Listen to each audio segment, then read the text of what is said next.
माता जी की शुभ उपस्थिति में भावपूर्वक प्रार्थना।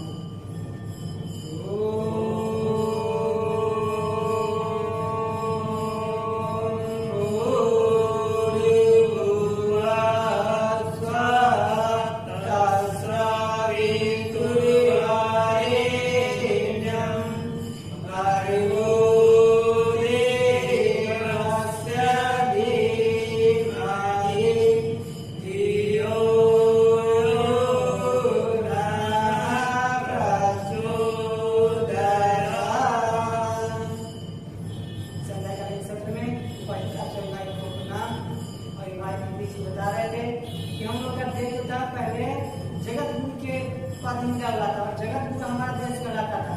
हर व्यक्ति यहाँ से आकर के शिक्षा प्राप्त करने के लिए जो व्यक्ति को शिक्षा प्राप्त करने का अवसर मिलता था वो अपने आप को गौरवान्वित अनुभव करता था।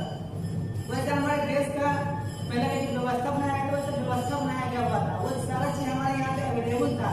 और जैसे ही हम लोग का देश जो है वो गुलाम हुआ, अंग्रेज के शासन में आया था, अंग्रेज हमारे यहाँ का सारा जो तंत्र वगैरह जो था, जितना भी हमारे पास जो व्यवस्था जो था, व्यक्ति को निर्माण करने के लिए हमारे पास सोसाइटी जो था, वो व्यवस्था सब जो था वो सारा का सारा व्यवस्था को चरमरा दिया और पूरा का पूरा ट्रैक को हटा करके वो अपना ट्रैक ले आया। वैसा ट्रैक लाया कि व्यक्ति को शिक्षा के नाम पे शिक्षा तो मिलेगा, लेकिन उसके अंदर में जो होना चाहिए आत्मविश्वास, दृढ़ संकल्प, अपने अंदर की क्षमता होना चाहिए, वो क्षमता से धीरे धीरे समाप्त होते चला गया। आज के डेट में क्या होता है कि व्यक्ति को डॉक्टरी का क्लास कर लेता है, लेकिन फिर भी सोचता है कि हमको सरकारी कोई जॉब मिल जाए। व्यक्ति तो ग्रेजुएशन कर लेता है, लेकिन फिर भी सोचता है कि हमको कोई सरकारी जॉब मिल जाए। व्यक्ति केवल सर्टिफिकेट अचीव करते चला जाता है, लेकिन व्यक्ति के अंदर में जो टैलेंट होना चाहिए, जो आत्मविश्वास होना चाहिए, वो आत्मविश्वास नहीं रह पाता है। मेरे मित्र, ये गायत्री महामंत्र जो है, गायत्री महामंत्र सबसे पहला काम करता है व्यक्ति के अंदर के आत्मविश्वास जो होता है उसको दिखाने का काम करता है। पहले हमारे यहाँ पे 3 यूनिवर्सिटी रहा करता था, नालंदा, तक्षशिला, विक्रमशिला। ये यूनिवर्सिटी सब जो होता था सुबह में, मतलब सूर्योदय से बहुत समय पहले, मतलब ब्रह्म मुहूर्त कहा जाता है, वो 3 बजे के आसपास में, 3 बजे सुबह में उठ करके उसी समय से बच्चे लोगों को प्रिपेयर में रख दिया जाता था। उस समय उठना है, फ्रेश वगैरह होना है, फ्रेश होने के बाद आपको मेडिटेशन करके 1 घंटा करना है। 1 घंटे के से आपका मेडिटेशन समाप्त होने के समय पाएगा, उस समय सूर्य उदयमान, सूर्य मतलब सूर्य का प्रकाश हमारा पूर्ण शरीर पे मतलब बिखेर रहा है और व्यक्ति का जो भार होता है ब्रह्म तेज से मतलब चमचमाने लगता था। इतना मतलब उसके अंदर में आकर्षक रहता था, फेस कर इतना अच्छा लगता था उसको देखने में। और आज के डेट में यूनिवर्सिटी तो है, यूनिवर्सिटी में हम लोग क्या करते हैं, केवल मतलब सर्टिफिकेट प्राप्त करने हैं। यूनिवर्सिटी में कब जाते हैं, 2 दिन जाते हैं, बीच में कभी जाते हैं तो मालूम नहीं। एक कॉलेज, मतलब कॉलेज में हम लोग कितना बार जाते हैं, कॉलेज में एक बार जाते हैं एडमिशन के लिए, दूसरा डायरेक्ट जाते हैं फॉर्म का मतलब होता है, चार्ज होता है वो भरने के लिए, तीसरा मतलब जहाँ पे सेंटर पे है तब वहाँ पे जाते हैं। मेरे मित्र, आज के जमाना जो है उसमें सारा चीज हटा दिया गया है और यही कारण है कि व्यक्ति को डिग्री अचीव कर लेता है, लेकिन उसके अंदर में टैलेंट नहीं हो पाता है। आपको बता दें कि जितना भी मतलब बच्चा मैट्रिक में क्वालिफाई करता है, उसमें से 80% एलिमेंट ऐसा होगा वो व्यक्ति सही रूप से अपना सिलेबस में क्या क्या चैप्टर उनको पढ़ना है, कौन सब्जेक्ट में, वो चैप्टर का नाम नहीं बता पाता है। और वो व्यक्ति के मम्मी पापा क्या या उस व्यक्ति का केवल इच्छा क्या होता है, हमको अच्छा सा जॉब मिल जाए, अच्छा सा हमको पैकेज वाला कोई जगह में हमको ऐसा ड्यूटी मिल जाए ताकि हम अपना परिवार के लिए बहुत अच्छा इनकम की व्यवस्था कर रहे हैं। मेरे मित्र, हमारे अंदर वो गर्व है ही नहीं, हमारे अंदर वो टैलेंट है ही नहीं, तो कोई व्यक्ति कहाँ से आपको दे सकता है। एक अच्छे टीचर के रूप में नहीं आप बढ़ सकते, एक अच्छे फ्रेंड के रूप में आप नहीं बढ़ सकते, एक अच्छे बिजनेसमैन के रूप में आप नहीं बढ़ सकते हैं, तो कैसे आप बढ़ सकते हैं। वो सारा चीज डेवलप करने का काम गायत्री महामंत्र करता है। आपको बता दें कि हम लोग के द्वारा गायत्री परिवार के द्वारा एक चलाया जाता है विश्वविद्यालय, देव संस्कृति विश्वविद्यालय, DSDV, जो आपको शांति के बगल में है, हरिद्वार में पड़ता है।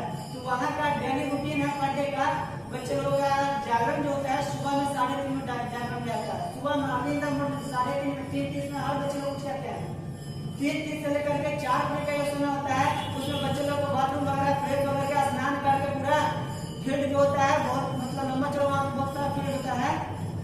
तो फील्ड में जितने भी भाई होते हैं वो सभी अपना मतलब कंधा पर में गद्दा मतलब ये होता है मैट को लिए हुए मतलब और निकलते हैं बाहर निकल करके फील्ड में अपना जहाँ का अपना जगह देते हैं, जहाँ योग आसन करने के बिछा करके अपना बैठ जाते हैं। 4 बजे से लेकर के आपको 5 बजे कंटिन्यू 1 घंटा का वहाँ पे मेडिटेशन होता है। उसके बाद फिर होता है कि योग चलता है और उसके बाद जिस भी क्षेत्र में आपको जाना है, आपको BEd करना है या फिर जो भी क्षेत्र करना है या योगा का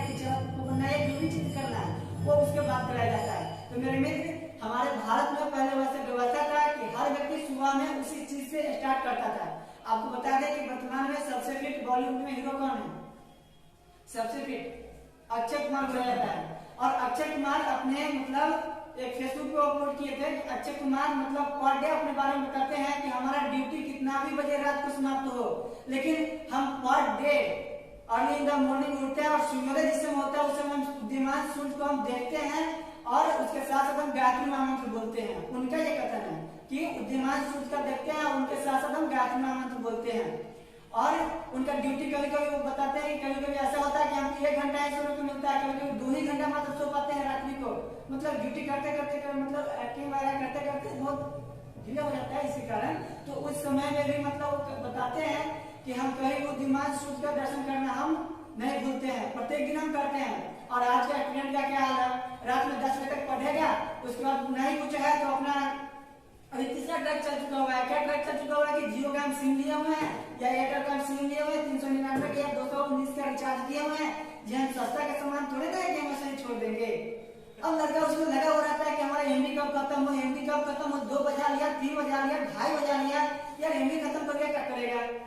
अब बताइए 219 को मैनेज करने के लिए लगे हुआ 3000 का महीना हमारा रूम रेंट खाना पीना सारा जा रहा है, उस पर कोई बात ध्यान ही नहीं है।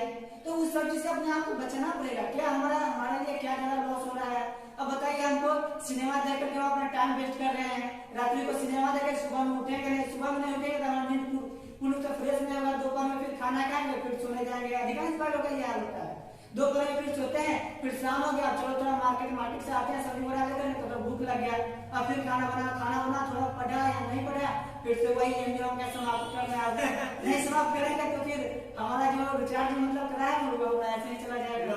अब बताइए उसका क्या हाल हो रहा है। और बच्चा के एक ही उम्मीद लेकर के बैठा हुआ कि हम अच्छे व्यक्ति बन जाएंगे, जहाँ से जॉब लेकर के जाएंगे, अच्छे पद पर जाएंगे, अच्छा हमारा लाइफ हो जाएगा। अरे जब तक कुछ हम अच्छा बनने के लिए कुछ करेंगे नहीं, केवल सेक्स चिल्ली वाला कहानी को तो सुनते रहेंगे। सेक्स चिल्ली कहानी से सुना हमने आप लोगों ने, सुना है ना? हाँ, सेक्स चिल्ली केवल कल्पना करता था कि हम ये हो जाएंगे। सेक्स चिल्ली की कहानी है कि एक बार एक मटका था, मटका लेकर के बाजार में चला गया, सिर पर रखे हुआ है और सोच रहा है कि अब ग्राहक आएगा मटका को बेच देंगे। पहुंच गया और रखा नीचा नहीं, ऐसे सोच रहा है उसका मटका बेचेंगे तो क्या करेंगे, मटका बेच करके एक मुर्गी का अंडा खरीद लेंगे, अंडा को फिर विकसित करेंगे, उससे फिर मुर्गी तैयार होगा, मुर्गी फिर बड़ा होगा, उसको बेच करके बकरी खरीदेंगे, बकरी का बच्चा, फिर बकरी को तैयार करेंगे, उससे बड़ा होगा तो उसको फिर बेच देंगे, फिर भैंस या गाय का बच्चा ले लेंगे, उसको तैयार करेंगे, पूरा गाय हमारा तैयार हो गया, उसको बेचेंगे, उसके बाद रुपया बहुत आएगा, तब आराम से घर बना करके शादी करेंगे। शादी करेंगे तो हमारे बच्चे होंगे, हमारे बच्चे कहेंगे चलिए पापा जी मम्मी बुला रहे हैं, जैसे ही चलिए कीजिए सर से गिरा सारा चीज सपना तो सपना चकनाचूर हो गया। मेरे मित्र वैसे ही आज हम लोग का है और ये समय बार बार नहीं मिलता है। ये जो समय हम लोग को इस समय मिला हुआ है, इस समय नहीं मिल पाता है। अभी समय है, पिताजी भी मदद करते हैं, लेकिन एक ऐसा समय आएगा कि नहीं पिताजी मदद करने वाले होंगे, नहीं आपके पास समय होगा, नहीं आपके पास वो टैलेंट होगा जिसके साथ अभी जिस तो तैयारी करने के लिए बैठे हुए हैं उसका टैलेंट भी नहीं हमारे पास होगा और हम लोग ऐसे ही खाली हाथ घूमते रह जाएंगे। इसलिए समय रहते जागो साथी किंचित कहीं देर न हो जाए, इसलिए समय को सबसे पहले पहचानिए। आज का टॉपिक भी हमारा वही था, टॉपिक था कि समय प्रबंधन के टिप्स, समय को हम लोग कैसे यूटिलाइज कर सकते हैं। आपको बता दें कि महात्मा गांधी के बारे में उसमें दिया गया था कि महात्मा गांधी का उस समय मतलब भारत का आंदोलन चल रहा था आजाद करने के लिए भारत को, तो उसमें बहुत बिजी रहते थे, अति मतलब व्यस्त रहते थे महात्मा गांधी जी। उस समय में मतलब संकल्प लेते हैं कि पर डे हम गीता का एक श्लोक हम याद करेंगे और याद करने का टाइम जो फिक्स था वो बड़े अजीब था। टाइम था कि हम जिस समय दांतों से दांत साफ करेंगे उसी समय हम श्लोक को याद करेंगे और फिक्स समय था, इस समय में हमको याद कर लेना है। और पर डे गांधी जी दांतों से साफ करते थे और उतना समय में श्लोक याद कर लिया करते। बताइए उतना बिजी व्यक्ति और उतना कार्य करते हुए। और बताइए हम लोग का क्या होता है, हम लोग के जीवन में एक दिन अगर आज मान लीजिए आज हमको दिवाली मनाना है, दिवाली आने वाला मान लीजिए हमको दिवाली मनाना है, सुबह से ही हम लोग क्या करते हैं लगे हुए रहते हैं, भले कुछ करें या न करें, लेकिन एक उत्साह है और मन को इधर उधर पेंडुलम के तरीके से अपना घुमा रहे हैं, समय अपना पास कर रहे हैं।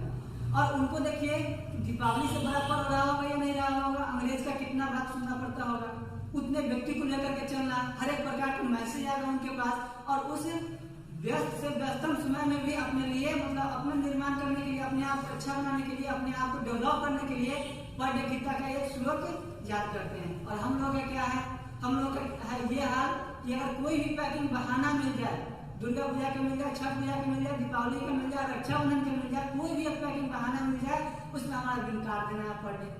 मेरे मित्र, ये दिन अब मतलब हम और आप जो भी हो, ये कब तक हम लोग काटते रहेंगे, कब तक हम लोग बचपना में जीते रहेंगे। बचपना से अब हम लोग आगे कम से कम तो बढ़े। अब जिस दहलीज में हम लोग, जिस दहलीज में युवापन में आ चुके हैं, युवापन की जो जिम्मेदारी होता है वो जिम्मेदारी तो हम लोग संभालें, उसके अनुसार हम लोग अपना टाइम को मैनेज कर पाए, उसके अनुसार हम अपना जो समय होता है उसको मैनेज कर पाए, मनी होता है मनी को हम लोग ये कर पाए। उसके बाद होता है आगे मोबाइल के यूटिलाइज से कर पाए। आज का क्या है कि व्यक्ति के पास कुछ नहीं है, लेकिन फिर भी मोबाइल अपना ले लिया, नहीं कुछ है तो सभी व्यक्ति का स्टेटस देखने में अपना लगा हुआ है, नहीं कुछ है तो स्नैक वीडियो में अपना लग गया, नहीं कुछ है तो यूट्यूब पे अपना कुछ से कुछ देख रहा है। मेरे मित्र, ये सब टाइम पास है। जब तक समझिए कि इंटरटेनमेंट होना चाहिए, कि लिमिट होना चाहिए, लेकिन उसका क्या ऐसे ही हम लोग मतलब टाइम पास कर रहे हैं, टाइम पास कर रहे हैं, एक समय आया कि हमारे पास कुछ नहीं रहेगा और ऐसे ही हम लोग को घूमना पड़ जाएगा। तो इस सबसे हम लोग अपने आप को बच करके जीवन में कैसे आगे बढ़ सकते हैं, वो सारा चीज अचीव करना चाहिए। ज्यादा समय नहीं लेते हुए अभी एक वीडियो अरविंद मिश्रा जी का है, वो हम लोग देखेंगे। आज के इस अखंड ज्योति में हमें पढ़ने को मिला है, वो सबसे पहला अध्याय था सांप्रदायिकता। आज से लगभग 100 वर्षों पूर्व और जो अभी का भारत है वो उसकी कल्पना करते हैं तो जो हमें दिखाई देती है, आज हमारा भारत विकासशील है और पहले विश्व गुरु के पटल पर हुआ करता था। तो पहले जो सुख सुविधा चैन सीमित साधनों में जो हुआ करता था, शायद वो आज के इस युग में हमें नहीं मिल पा रहा है। भारत एक, हम सभी जानते हैं कि कृषि प्रधान देश है और इसमें अब इसकी अब धीरे धीरे लोप हो रही है और धीरे धीरे ये खेती जिस पर पूरा भारत निर्भर है, हमारा उससे भी गर्व की बात है कि हमारा बिहार कृषि प्रधान देश है, राज्य है और धीरे धीरे आज के जो किसान है, सबसे बड़ी विडंबना है कि आज के जो किसान है वो अपने लड़के को यानी अगली पीढ़ी को क्यों नहीं चाहता है कि हमारा बेटा किसान बने। हर डॉक्टर, हर इंजीनियर की यह कामना होती है कि हमारा बालक डॉक्टर बने, इंजीनियर बने, लेकिन किसी भी अगर गांव में जाकर चलकर देखा जाए तो यह उसकी इच्छा नहीं रहती है कि हमारा बेटा भी किसान बने। आने वाले समय में हमारे लिए कितनी बड़ी, सबसे पूरा भारत जिस चीज भोजन पर निर्भर है, अगर आगे समय में पैदा होना बंद हो जाए तो फिर आदमी किस तरह से भूखमरी के कारण मृत्यु हो सकती है, वो हम कल्पना कर सकते हैं। आज हमारा जो भारत है, इसमें श्लोक था, अयम बीजम परोवेति गंगा लघुचेतसा उदार चेता नाम तो वसुधैव कुटुंबकम। ऐसा विचार यह अपना है या पराया है। ऐसा जो विचार करता है वह नीचे व्यक्तित्व का लोग होता है, तुच्छ मानव होता है। और जो उदार चरित्र वाले होते हैं, उनके लिए यह विश्व ही एक कुटुंब के समान होना चाहिए। जैसा कि हमारे पहले के संस्कृति और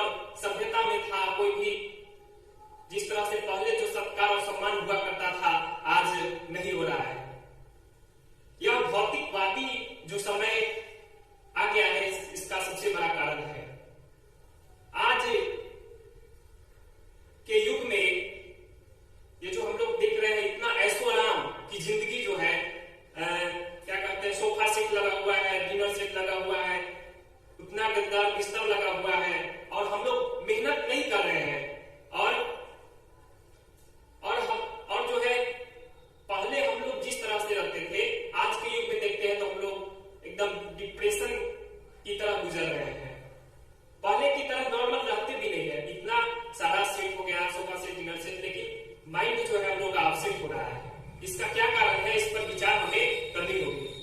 तो और पहले जो हमारी जो और मुख्य कारण जो है, आज लोग ऐसा क्यों हो रहा है, यह भारत में, पहले के भारत में लोग खुला कोई भी अच्छी तरह से जिंदगी जीते थे, खुला चल सकते थे। अब ऐसा युग आ गया है कि लोग चल कहीं जाते थे तो परेशानी उनको होती है। तो इसका मुख्य कारण सबसे पहले है कि हम अपने संस्कृति को छोड़ते जा रहे हैं। जो भारतीय हमारा संस्कृति है, जो सभ्यता है, उसको हम लोग छोड़ते जा रहे हैं और पश्चिमी सभ्यताओं को अपनाते जा रहे हैं।